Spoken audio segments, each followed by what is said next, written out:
Hi everyone, this is me Tania. চলে এসেছি আবারও একটা নতুন রেসিপি নিয়ে। তো এখন চলছে আমাদের পিঠে উৎসব। পিঠে সিরিজের পার্ট 3-তে আমরা কি নিয়ে এসেছি, মালাই পুলি পিঠে, যেটা বানানো একটু ট্রিকি, বাট হ্যাঁ ভাঙিয়ে বলছি। দেখো, মালাই পুলি পিঠে দুটো জিনিস রয়েছে, একটা হলো মালাই, একটা হলো পুলি। তো প্রথমে আমরা মালাইটা বানাতে দিই। মালাই বানানোর জন্য 2 লিটার দুধকে গ্যাস জ্বালিয়ে ফুটতে দাও, 1 লিটার হওয়া পর্যন্ত ওয়েট করো, সুইটনার অ্যাড করো, এলাচ গুঁড়ো অ্যাড করো। যদি তারা থাকে কি করবে, 1 লিটার দুধ, 2 থেকে 3 টেবিল চামচ গুঁড়ো দুধ মিক্স করে নাও, হয়ে গেল। এছাড়া কনডেন্স মিল্ক, দারুণ একটা টেস্ট চলে আসলো।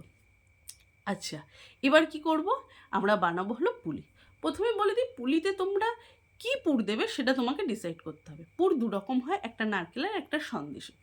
যদি নারকেল অ্যাভেলেবেল না থাকে সন্দেশ ইউজ করতে পারো।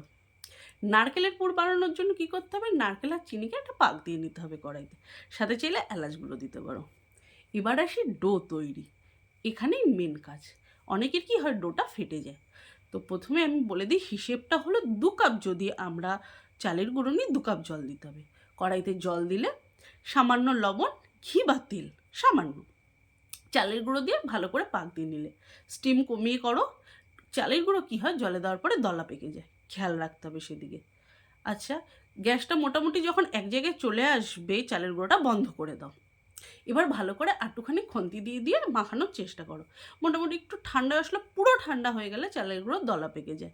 তাহলে কী হবে, মোটামুটি অল্প অল্প ঠান্ডা হলে, বেশি গরম থাকলে হাতে ছ্যাঁকা লাগবে, তাই একটা ডো তৈরি করে নিলে। লেচি কাটলে, যেরমভাবে আমরা কচুরির বল তৈরি করি ওরমভাবে ওর মধ্যে পুর দিলে, গোল গোল করে নিলে। দুধ ফুটছিল, দুধের মধ্যে বলগুলো দিয়ে দাও। যতক্ষণ না পর্যন্ত ফুটে নিচ থেকে উপরে না আসছে ততক্ষণ ওয়েট করো। এটা 5 থেকে 6 মিনিট সময় লাগবে।